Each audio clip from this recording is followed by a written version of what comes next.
کلام مقدس پرانے عہد ناموں میں سے زبور کی کتاب، اس کا پہلا باب، پہلی کتاب، حقیقی مبارک حالی۔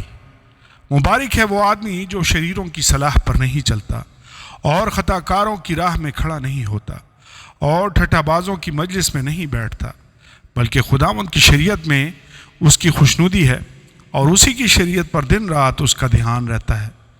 وہ اس درخت کی مانند ہوگا جو پانی کی ندیوں کے پاس لگایا گیا ہے، جو اپنے وقت پر پھلتا ہے اور جس کا پتا بھی نہیں مرجھاتا۔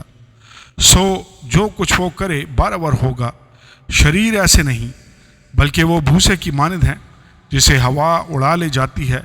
اس لیے شریر عدالت میں قائم نہ رہیں گے، نہ خطا کار صادقوں کی جماعت میں، کیونکہ خداوند صادقوں کی راہ جانتا ہے، پر شریروں کی راہ نابود ہو جائے گی۔